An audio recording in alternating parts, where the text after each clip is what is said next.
भारत ने आखिरकार 50 जासूसी सैटेलाइट का प्लान क्यों बनाया है? वहीं दावोस में पाकिस्तानी पीएम शहबाज शरीफ और डोनाल्ड ट्रंप के बीच में ऐसा क्या हुआ जो चर्चा का विषय बना हुआ है। जियोपॉलिटिक्स में इस वक्त बहुत कुछ चल रहा है, हमेशा की तरह जानने को मिलेगा बहुत कुछ। आइए जानते हैं इन खबरों को विस्तार से। दावोस का शिखर सम्मेलन चल रहा है और इसमें डोनाल्ड ट्रंप ने बोर्ड ऑफ पीस को लॉन्च किया। हालांकि भारत की तरफ से इसमें कोई प्रतिनिधि आपको देखने को नहीं मिलेगा। ये एक समारोह अलग से आयोजित किया गया जिसके वीडियो भी रिलीज किए गए हैं। इस वीडियो में आपको बैठे हुए ये सारे लीडर दिख रहे हैं जिन्होंने इस बोर्ड ऑफ पीस की मेंबरशिप को हासिल की है कि हाँ भाई हम इसके सदस्य बनने जा रहे हैं। और इसमें आप ज्यादातर किन्हें देख रहे हैं? आप देख रहे हैं Azerbaijan, Armenia, Pakistan, Indonesia, Hungary, इन देशों को आप देख रहे हैं। पीछे में कहीं पे खड़े हैं शहबाज शरीफ, काफी पीछे। डोनाल्ड ट्रंप जब यहाँ पर एंट्री ले रहे थे तो अग्रिम पंक्ति के सारे नेताओं को अभिवादन किया। इसके बाद ये पहुंच गए स्पीच देने और इस स्पीच के दौरान एक बड़ा ही अजीब वाकया हुआ। स्क्रीन पर इस वीडियो को देखिए। इसमें डोनाल्ड ट्रंप क्या कहते हैं?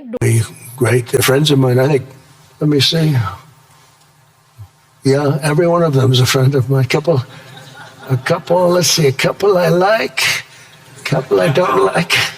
No, I like, actually, this group, I like every single one of them. Can you believe it? Usually I have about 2 or 3 that I can't stand. Usually I have 2 or 3 that I don't like. I don't find them up here. I like every one of these people. No, they're great people. They're great leaders. And the Board of Peace is composed. Donald Trump कहते हैं कि देखूं तो जरा इनमें से किन्हें मैं पसंद करता हूं और इनमें से किनको मैं नापसंद करता हूं। फिर ये कहते हैं हाँ कुछ को मैं नापसंद करता हूं, कुछ को तो मैं देखना पसंद नहीं करता हूं। फिर वो कहते हैं कि नहीं नहीं ये मजाक था, मैं सभी को देखना पसंद करता हूं और ये रेयर है कि इतने सारे लोग हैं और इन सब को मैं पसंद करता हूँ।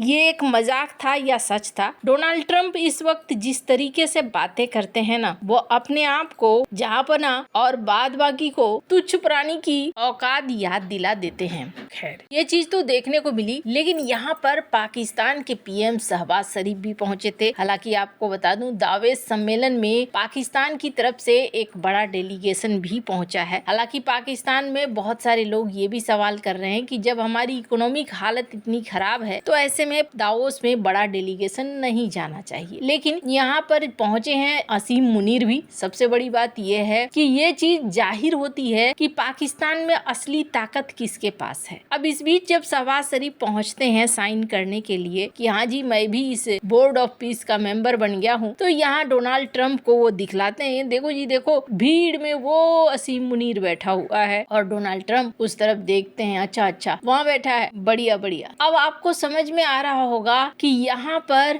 भारत के प्रतिनिधि क्यों नहीं गए। डोनाल्ड ट्रंप का जो मोड है ना, कुछ समय में ऐसा होगा कि बड़े बड़े प्रतिष्ठित नेता मिलने से हिचकिचाने लगेंगे या कोशिश करेंगे कि जो भी मुलाकात हो वो उनके देश में हो, न किसी तीसरे देश में और न ही अमेरिका में, क्योंकि तीसरे देश और अमेरिका में अगर होता है तो डोनाल्ड ट्रंप उसे अपनी तरीके से हैंडल करने की कोशिश करेंगे। खैर अब जहाँ ये बोर्ड ऑफ पीस बन चुका है तो इनके दामाद ने एक प्लान शेयर किया कि आखिरकार गाजा को किस तरीके से मॉडिफाई किया जाए। ये डोनाल्ड ट्रंप के दामाद हैं जो बता रहे हैं कि किस तरीके से हम गाजा को मॉडिफाई करेंगे। इन्होंने एक प्लान भी दे दिया, Rafah city 1, Khan Younis 1, Rafah 2, Khan Younis 2। ये बता रहे हैं कि पूरा सोसाइटी को ये एक बार फिर से बसाने जा रहे हैं। नया राफा कैसा दिखेगा उन्होंने यहाँ कहा। परमानेंट हाउसिंग यूनिट होंगे 1 लाख से ऊपर, एजुकेशन सेंटर होगा 200 से ज्यादा, कल्चरल और रिलीजियस वोकेशनल सेंटर होगा 180, मेडिकल फैसिलिटी होंगे। गाजा के लिए भी इन्होंने ये प्लान दिखाया है कि गाजा आने वाले दिनों में कैसा दिखेगा, किस तरीके से एनर्जी और डिजिटल इंफ्रास्ट्रक्चर होंगे, किस तरीके से इसके तटीय इलाकों में टूरिज्म बढ़ेगा, गाजा के लोगों को जॉब मिलेगी, ट्रेनिंग सर्विसेज, बहुत सारी चीजें आगे बढ़ेंगी। ये कुशनर ने बोर्ड ऑफ पीस में ही सारी चीजें यहाँ पर दिखलाई। अब है मेन मुद्दा कि किस तरीके से डीमिलिटराइजेशन किया जाएगा और किस तरीके से वहाँ पर हमास को हटना पड़ेगा। 100 दिन में क्या क्या करेंगे, वो किस तरीके से इस प्लान को एक्टिव करेंगे, ये सारी चीज कुशनर ने यहाँ पर बताया। खैर अब डोनाल्ड ट्रंप रियल एस्टेट के मालिक हैं और इस तरीके के बिजनेस करते आए हैं। अब डोनाल्ड ट्रंप ने गाजा के लिए इस प्लान को लागू कर दिया। अब इससे आपको दो चीजें साफ साफ समझ में आ रही हैं। पहली चीज ये समझ में आ रही है कि गाजा में अब डोनाल्ड ट्रंप अपने हिसाब से रियल एस्टेट को उतारने वाले हैं, और दूसरी बात यह है कि इसके लिए पैसा बोर्ड ऑफ पीस के मेंबर से लिया जाएगा। अब जहां एक तरफ ये बैठक हो रही थी, वहीं दूसरी तरफ राष्ट्रपति पुतिन फिलिस्तीन के राष्ट्रपति से मिल रहे थे और उन्होंने एक बयान दिया, जिस बयान में उन्होंने कहा कि हम $1 बिलियन देंगे ताकि फिलिस्तीन के लोगों की भलाई हो सके, उनके लिए इस्तेमाल हो सके। अब ये सारा सीन जो आप देख रहे हैं, यहाँ पर एक चीज जरूर है कि पाकिस्तान डोनाल्ड ट्रंप के साथ नजदीकियों को बढ़ा रहा है। जनरल मुनीर यहाँ कोशिश कर रहे हैं कि पाकिस्तान और अमेरिका के रिश्ते काफी मजबूत हो। अब अगर ऐसा होता है तो भविष्य में क्या हो सकता है? भविष्य में ये जो गाजा बोर्ड ऑफ पीस बना है, इसका इस्तेमाल डोनाल्ड ट्रंप यूएन की तरह कर सकते हैं। अभी एक चीज तो जरूर साबित कर दिया है पाकिस्तान ने कि वो डोनाल्ड ट्रंप की हर बात मानेगा, चाहे उसके देश के अंदर हमास के निशस्त्रीकरण की बात मानी जाए या ना मानी जाए। इस चीज को साफ कहा है डोनाल्ड ट्रंप ने दावोस में भी कि हमास के हथियार छीने जाएंगे। खैर, अब ये रही बात कि दोनों देशों की नजदीकियां बढ़ती जा रही है और ऐसे में भारत क्या करेगा? तो भारत ने धीरे धीरे अपनी ताकत को बढ़ाना शुरू कर दिया है और एक अलग लेवल पर बढ़ाना शुरू कर दिया है। स्क्रीन पर एक आर्टिकल देखिए, ब्लूमबर्ग का एक आर्टिकल है जिसमें कहा जा रहा है कि भारत किसी पर निर्भर नहीं रहना चाहता है और पिछले साल जो पाकिस्तान के साथ बॉर्डर संघर्ष हुआ, इसके बाद राष्ट्रीय सुरक्षा को मजबूत करने के लिए 2 साल के भीतर 50 से ज्यादा सर्विलांस सैटेलाइट लॉन्च करने की योजना बना रहा है। संघर्ष के दौरान भारत को रात के समय और बादलों वाले मौसम में निगरानी में गंभीर कमियां दिखी थी, जिसके बाद ये फैसला लिया गया है। इस योजना का नाम दिया गया है स्पेस बेस्ड सर्विलांस SBS-3। पहले बैच में 52 सैटेलाइट को फास्ट ट्रैक किया जाएगा। कुल मिलाकर 150 नए सैटेलाइट्स तैनात करने की बात है। कुछ रिपोर्ट्स कहते हैं 2029 तक। लागत है लगभग 26,000 करोड़ और इसमें night vision, infrared imaging, inter satellite data transfer, overseas ground station, कुछ सैटेलाइट्स में रडार इमेजिंग और बॉडीगार्ड सैटेलाइट्स भी, यानी सैटेलाइट्स की सुरक्षा के लिए भी सैटेलाइट्स इसे लॉन्च किए जाएंगे। तो भारत अपनी ताकत को